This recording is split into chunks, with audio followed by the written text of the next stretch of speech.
స్పష్టత ఉండాలి. ఎస్తేరు, ఎందుకున్నావు నువ్వు అధికారంలో? దేవుని పిల్లల్ని ఆదుకోవడానికి ఉన్నాను. నెహెమ్యా, ఎందుకున్నావు నువ్వు అధికారంలో? పడిపోయిన యెరూషలేము ప్రాకారాలు నిలబెట్టడానికి ఉన్నాను.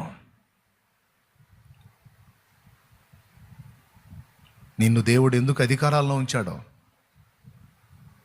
తెలుసుకో. కనీసం కొంతమంది దేవుని పిల్లలకైనా నువ్వు సేవ చేయకపోతే నీ అధికారం తగలయ్యనా? ఎచ్చులకు చెప్పుకోవడానికి తప్ప నేను ఎంఆర్ఓని, నేను లాయర్ని, నేను డాక్టర్ని,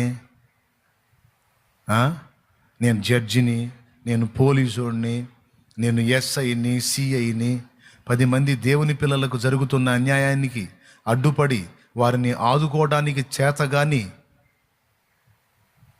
దద్దమ్మలాగున్న నీకు ఆ ఉద్యోగం విలువ కలిగిందా?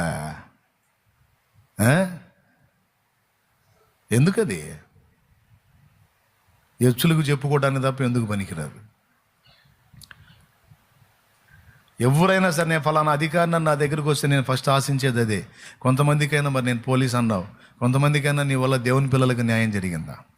నేను లాయర్ని అన్నావు, కొంతమంది దేవుని పిల్లలకైనా నువ్వు చేయగలిగావా? కనీసం అన్యుడో దేవుని బిడ్డో అన్యాయం అయిపోతున్న వాళ్ళ కొంతమందికైనా న్యాయం చేయగలిగావా? అన్యులకి వాళ్ళు ఉన్నారు, దేవుని పిల్లలకు లేరు. అంటున్నాను, అన్యుడు దేవుని బిడ్డ అనే భేదం లేదు. ఎవరైనా అన్యాయం అయిపోతున్న వాళ్ళకి నువ్వేమైనా చేసావా? కేవలం ధనార్జన కోసమే ఆ జాబును ఉపయోగించుకుంటున్నావా? నువ్వు ఏ ఫీల్డ్లో ఉన్నా నీకు వర్తిస్తుంది ఇది. ఎందుకు నువ్వు చేస్తున్నావు, బతుకుతున్నావు? నీ బతుకు అర్థమైంది. సంపాదించుకోవటం, బిల్డింగ్ మీద బిల్డింగ్ కట్టుకోవటం, ఇంకా అక్కడక్కడ ప్లాట్లు కొనుక్కోవటం, కారు కొనుక్కోవటం, భార్య బిడ్డలు వేసుకొని టూర్లు తిరగటం, జీవితాన్ని ఎంజాయ్ చేయటం, సావటం. సచ్చాక దేవుడి దగ్గరికి పోతే, అబ్బా బాగా కష్టపడ్డావు బిడ్డ, దయ్యా అబ్బాయి కిరీటం పెట్టండి రా. బిడ్డ అసలు తెంపు లేకుండా సంపాదించాడయ్యా. సంపాదించి ఏం కొన్నాడో, ఎన్ని కొన్నాడో మొత్తం బిడ్డ పాపం వాళ్ళ కొడుక్కి, వాళ్ళ మనవడు కూడా, ఆడి ముని మనవడు కూడా దాచిపెట్టాడు రా అబ్బాయి. నిజంగా కిరీటం పెట్టాల్సిందా? దా జీవితం అంతా షాకి చేస్తానే ఉండవు. దారదా పెడతాడు కిరీటం, ఠూ అంటాడు. ఏమంటాడండి? ఠూ అంటాడు. నేను లాయర్ని, తెలియదా నీకు? ఏంటి తూ అంటున్నావు? ఏంటి లాయర్ని? ఎంతమందికి న్యాయం చేసావు నాయన? నా పనికి ఏ విధంగా నువ్వు ఉపయోగపడ్డావు? నా దాసులకు ఏ విధంగా నువ్వు సహకరించావు? అంటే అవన్నీ పట్టించుకోలేదు కానీ ప్రభా, వచ్చిన కేసులన్నీ వాదించాను, పాలబేడ లైన్ చేశాను, అపార్ట్మెంట్లో ఫ్లాట్ తీసుకున్నాను, అట్లా చేశాను తండ్రి, అయితే చేశాను అంటాడు. ఏంది బతుకు అర్థం ఏంది? జీవితానికి ఒక గురి, గమ్యం ఏంటి? ఏది నీ త్యాగం? దేవుని కొరకు, దీనుల కొరకు. జాబు సంపాదించు, కష్టపడు, 4 డబ్బులు సంపాదించుకో, తిను, వెనకేసుకో కాదని నేను అనట్లా. లాయర్లు వేస్ట్, పోలీసు వాళ్ళు వేస్ట్, డాక్టర్లు వేస్ట్, వీళ్ళందరూ వేస్ట్ అని నేను అనట్లా. దేవుడు నీకు ఆ కృపనిచ్చింది, అతిగతి లేని నిన్ను ఒక ఉన్నత స్థానంలో పెట్టింది. ఎందుకో ఎప్పుడైనా ఏనాడైనా ఆలోచించావా అనేది నా ప్రశ్న. ఎంతమంది ఆలోచించారు? ఎంతమంది ఆలోచిస్తున్నారు? విస్తారమైన సమృద్ధినిచ్చాడు, అయిపోయిందిగా. విస్తారమైన సమృద్ధినిచ్చాడు, ఎందుకో ఎప్పుడన్నా ఆలోచించావా?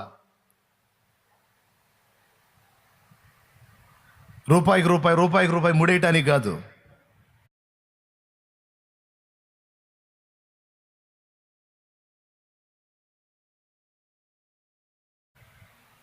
విస్తారంగా జరుగుతున్న దేవుని పనికి నీ వంతు తోడ్పాటు అందించడానికి నీ చేతులను సమృద్ధితో నింపాడు ఆయన. ధారాళంగా నువ్వు దేవుని కొరకు ఫలించడానికి, పని చేయడానికి. ముడేయటానికి కాదు. 33 ముళ్ళేసి దాచిపెట్టో, పోయేటప్పుడు మెడగడతారు. పెట్టిలో పెట్టి ముళ్ళేసినవి అన్నీ మెడకేసి కడతారు.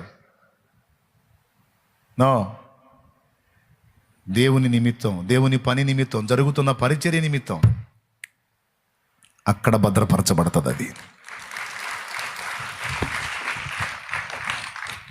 గురిలేని బతుకు బతకొద్దు. ఫైనల్, ఇక్కడ ఉన్నోళ్ళు, లైవ్లో ఉన్నోళ్ళు, వినేవాళ్ళు ఎవరు ఏం బతుకుతున్నారో, జీవితాన్ని ఎట్టా తెల్లార్చుకుంటున్నారో చూసుకోండి.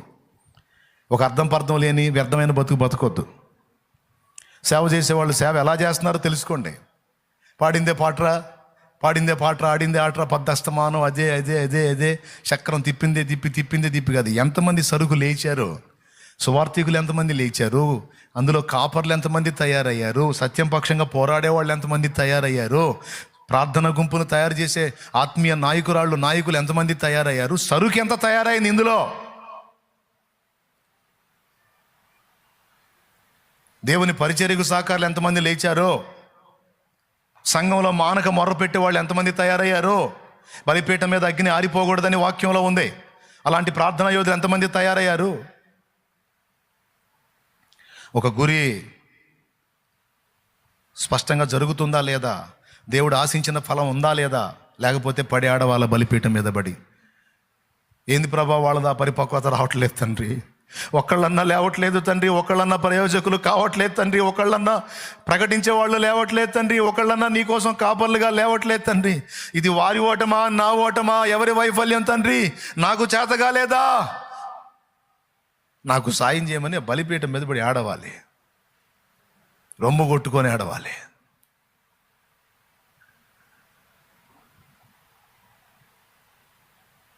రోధించాలి. నీకున్న శక్తి కొంచెమైనా, ఓర్పు విషయమైన నా వాక్యం గైకొంటివి అన్నట్లు నీకున్న పరిచర్య చిన్నదే ఇచ్చిన అందులో సరైన వాళ్ళని తయారు చేసావు నా కుమారుడా. భక్తుల్ని తయారు చేసావు, నా పాత్రలను తయారు చేసావు, శద్రకు మేషకు అబేద్నెగో లాంటి విశ్వాస వీరులను తయారు చేసావు, నా కోసం పోరాడేటువంటి యోధుల్ని తయారు చేసావు, దానియేలు వంటి వారిని తయారు చేసావు. ప్రభు మెచ్చుకుంటాడా? అలాంటి పరిచర్య జరుగుతుందా? నేను, సేవకులు, లైవ్లో వినేవాళ్ళు, తర్వాత వినేవాళ్ళు అందరూ ప్రశ్నించుకోవాలి, ఆలోచించుకోవాలి. ఒకవేళ ఆ విధమైన ఫలం కనబడకపోతే పడి ఆడవాలి, రొమ్ము కొట్టుకోవాలి. ఎందుకు ప్రభు నిష్ఫలుణ్ణి తీసేనాయన, నన్ను తీసేసి మరొకళ్ళని పెట్టు, సరిగా పనిచేసే వాళ్ళని పెట్టు ప్రభా, పనికి మాలినోడి నన్ను ఎందుకు తండ్రి, నా స్థానం మరొకడికి ఇస్తే ఇంకా బాగా చేస్తాడేమో ప్రభువా, నా వల్ల కావట్లేదేమో ప్రభువా, నా చేత కావట్లేదేమో ప్రభువా, నువ్వు ఆశించిన విధంగా నేను పెంచలేకపోతున్నానేమో ప్రభువా, ఫలించలేకపోతున్నానేమో ప్రభువా, నన్ను తీసే ప్రభువా, నా ప్లేస్ ఇంకొకటికి నాయన, నాకన్నా బాగా చేసేవాడికి ప్రభువా. దేవుని పాదాలు పట్టుకుని ఏడవాలి. ప్రియులారా, అందరికీ ఉపయోగపడుద్దని చెప్తున్న పైకి లేచి నిలబడండి.